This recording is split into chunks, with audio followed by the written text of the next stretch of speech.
Ok mình là báဒီနေ့မှာတော့ကျွန်တော်အခု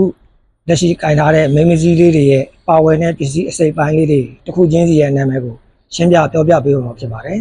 ။ဒါကတော့ကျွန်တော်တို့စပိန်ရဲ့ဒီနေရာအပိုင်းကိုတော့စပိန်ကိုတဲ့စပိန် body လို့ခေါ်ပါတယ်။ဒီအရှိအပိုင်းကတော့ဒါစပိန်ရဲ့ foul လို့ခေါ်ပါတယ်။အများသောအားဖြင့် sensor foul လို့လည်းခေါ်ကြပါတယ်။အဲ foul နဲ့ frame နဲ့ကို join ထားတဲ့ကျွန်တော်တို့ဒီအပိုင်းလေးတွေကိုတော့ဇက်ခွက်လို့ခေါ်ပါတယ်။အဲဒီအပိုင်းမှာဒီကအပေါ်ဇက်ခွက်လို့ခေါ်ပြီးတော့ဒီပိုင်းကိုတော့အောက်ဇက်ခွက်လို့ခေါ်ပါတယ်ခင်ဗျ။နောက်တစ်ခုကတော့ကျွန်တော်တို့ဒီအရှိမှာဒီ foul ရဲ့ဒီအရှိမှာတတ်ထားတဲ့ဒီအပိုင်းကိုတော့ shape break ကွာလို့ခေါ်ပါတယ်။ shape break ကွာနဲ့နောက်တဲ့တွဲရဲ့ဒီအောက်ကအပိုင်းလေးကတော့ဒါ shape break တုံးစပိန်ရဲ့ shape break တုံးလို့ခေါ်ပါတယ်။ Okay ဒီအပိုင်းကတော့ကျွန်တော်တို့ဒီအပိုင်းကတော့ရှွန်ကာလို့ခေါ်တဲ့ရေကာလို့ခေါ်တဲ့စပိန် shape market ခေါ်ပါတယ်။အဲ့ market ရဲ့ဒီအောက်မှာတော့ဒီ shape ဝင်ရိုးနဲ့ join ထားတဲ့ဒီနေရာကိုတော့ market down လို့ခေါ်ပါတယ်ခင်ဗျ။ဒီ market နဲ့ဒီ market down နဲ့ join ထားတဲ့ဒီနေရာလေးကိုတော့ market clip လို့ခေါ်ပါတယ်ခင်ဗျ။အဲ့မှာတစ်ဆင့်ကျွန်တော်တို့ဒီအောက်မှာပါတဲ့ဒီအပိုင်းလေးကိုတော့ midget လို့ခေါ်ပါတယ်။အဲ့အရှိမဆင်ဒါတော့ဒီဟာလေးကတော့ကျွန်တော်တို့မီးကောင်းလေးပါဆိုလာမီးကောင်းလို့ခေါ်ပါတယ်အဲ့ဆိုလာမီးကောင်းနဲ့ join ထားတဲ့အောက်ကဒီအောက်ကဟက်ကတော့ကျွန်တော်တို့ဟက်လို့ရှေ့ဟက်လို့ခေါ်ပြီးတော့ဒီကောင်တော့သူက dynamo ပါတဲ့အတွက်ဟက် dynamo လို့အများသောအားဖြင့်ခေါ်ကြပါတယ်ဒီဟက် dynamo နဲ့ဒီမီးကောင်းနဲ့တွဲပြီးတော့အသုံးပြုရတာဖြစ်ပါတယ်ဒီဟက်ကဒီဘက်ကအတန်လေးတွေကတော့စမုတ်တန်လို့ခေါ်ပါတယ်အဲ့စမုတ်တန်ရဲ့ဒီထိပ်မှာပါတဲ့ဒီဂွေနဲ့စပိန်ဂွေနဲ့ join ထားတဲ့ဒီကောင်းလေးတွေကိုတော့စမုတ်ကောင်းလို့ခေါ်ပါတယ်ခင်ဗျโอเคနောက်ထပ်ဒီအပိုင်းကတော့ဒါစပိန်ချင်းပါဒီအောက်ကတော့ချင်းတောက်လို့ခေါ်ပါတယ်အဲ့ချင်းတောက်နဲ့ချင်းနဲ့တွဲပြီးတော့မှဒီဇက်မှာတတ်ထားတဲ့အပိုင်းကိုတော့ချင်းကျိတ်လို့ခေါ်ပါတယ်ဒါကတော့ချင်းကလေးလို့ခေါ်ပါတယ်အဲ့ဒီဘိုင်းမှာတစ်ဆင့်နောက်ထပ်ဒီဘက်အပေါ်တက်လာမယ်ဆိုရင်ကျွန်တော်တို့ဒီပါကတော့ handle ငုတ်လို့ခေါ်ပါတယ်ဒီအပိုင်းလေးကို handle ငုတ်လို့ခေါ်ပါတယ်အဲ့ handle ငုတ်ကအပေါ်မှာကတော့ကျွန်တော်တို့ဒီမှာတက်ထားတဲ့အများစုခေါ်ထားတဲ့စပိန် handle လို့ခေါ်ကြပါတယ်စပိန် handle ပါနောက်အပိုင်းကတော့ကျွန်တော်တို့ဒီဂိုင်းလေးတွေပါဒီဂိုင်းလေးတွေကိုကျွန်တော်တို့အရှိန်တွေလျှော့မယ်စပိန်ကိုလိုရာခီးမှရက်မယ်ဆိုရင်အသုံးပြုတဲ့ break ဂိုင်းလို့ခေါ်ပါတယ်အဲ break ဂိုင်းမှာတစ်ဆင့်ဒီအရှိတ်မှာ break ကျိုးနှစ်ချောင်းရှိပါတယ်အများဆုံး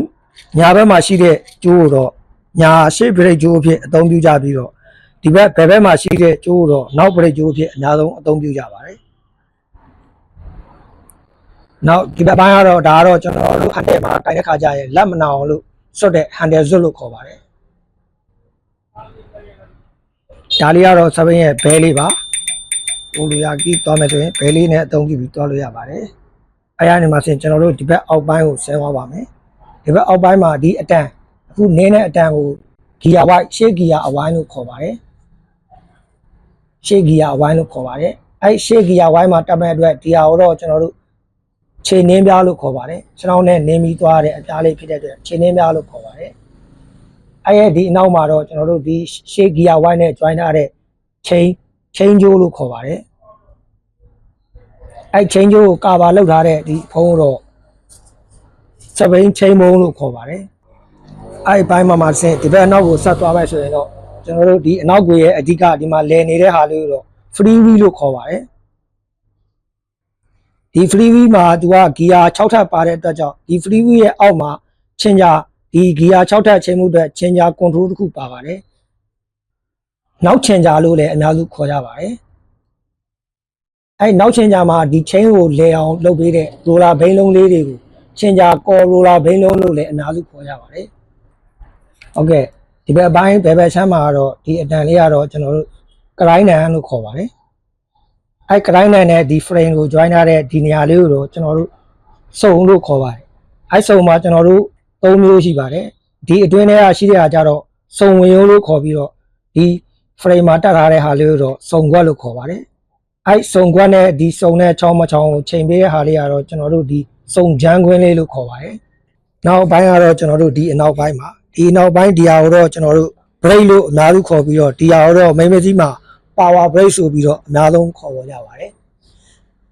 အဲ power break ရဲ့အောက်မှာရှိတဲ့ဒီဟာလေးကတော့ကျွန်တော်တို့ break ကြိုးကိုချက်တဲ့အသီးလေးပါ ဘရိတ်တီးလို့လည်းခေါ်ပါတယ်ဒီအရှိမလည်းပါပါတယ်ဒါကတော့ရှေ့ဘရိတ်တီးလို့ခေါ်ပြီးတော့ဒါလေးကိုတော့နောက်ဘရိတ်တီးလို့အများဆုံးခေါ်ကြပါတယ်အဲ့ဒီအပိုင်းရဲ့ဒီဘရိတ်နဲ့တွဲထားတဲ့ဒီအပိုင်းကိုတော့ကျွန်တော်တို့ဟတ်လို့ခေါ်ပါတယ်နောက်ဟတ်လို့ခေါ်ပါတယ်အဲ့နောက်ဟတ်ကဒီဘက်အချမ်းမှာရှိတဲ့ဒီဟာကတော့ကျွန်တော်တို့တောက်ပါဒါကတော့စပိန်ဘေးတောက်လို့ခေါ်ပါတယ်ဒီဘိုင်းကတော့စပိန်ဘေးတောက်လို့ခေါ်ပါတယ်အဲ့စပိန်ဘေးတောက်ကဒီဘက်အပိုင်းမှာဆင်ကျွန်တော်တို့ဒီဟာကတော့ကျွန်တော်တို့စပိန်ကယ်ရီယာအနောက်ကယ်ရီယာလို့လည်းအများစုခေါ်ကြပါတယ်စပိန်နောက်ကယ်ရီယာလို့ခေါ်ကြပါတယ်အဲ့အပိုင်းရဲ့ဒီအောက်မှာဆင်ကျွန်တော်တို့ဒါတော့ပါစပိန်တစ်စီးကိုရက်ချင်တဲ့နေရာမှာခတ်ပြီးတော့ပိတ်ထားနိုင်တဲ့တော့လို့လည်းအများစုခေါ်ကြပါတယ်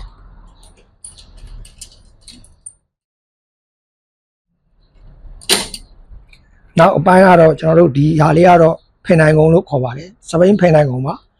အဲ့ဖင်နိုင်ကုန်းကိုကျွန်တော်တို့ဒီ body နဲ့ join ဖို့အတွက်ဒီအကျိုးအတန်ယူကိုကျွန်တော်တို့ဖင်နိုင်ကုန်းငုတ်လို့ခေါ်ပါတယ်အများသောအားဖြင့်ဖင်နိုင်ကုန်းပိုက်လို့လည်းခေါ်ကြပါတယ်အဲ့ဖင်နိုင်ကုန်းပိုက်နဲ့ဒီဖင်နိုင်ကုန်းကို join ဖို့အတွက်ပါဝင်တဲ့ဒီအောက်ကကလစ်ကလေးကိုတော့ဖင်နိုင်ကုန်းကလစ်လို့ခေါ်ပြီးအများစုကတော့ပဇွန်တုတ်ကွေးလို့အများဆုံးခေါ်ကြပါတယ်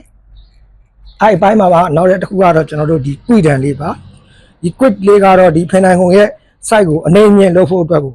တက်ဆင်ပေးထားခြင်းဖြစ်ပါတယ်ဒါလေးကိုဒီလို short လိုက်ရင်ဖင်နိုင်ကုန်းရဲ့အနေမြင့်ကိုမိမိအရက်နဲ့ကိုယ့်ဘာသာကိုလိုက်ပြီးချိန်လို့ရအောင်လုပ်ပေးထားတဲ့ဟာလေးပါဒီဟာအပိုင်းလေးကိုတော့ quit တန်လို့ခေါ်ပါတယ်ဟုတ်ကဲ့အခုလောက်ဆိုရင်တော့မိမကြီးကြီးမှာပါဝင်တဲ့အခြေခံပစ္စည်းအစိပ်ပိုင်းလေးတွေကိုသိရှိသွားလောက်ပြီလို့ထင်မိပါတယ်အားလုံးကျေးဇူးတင်ပါတယ်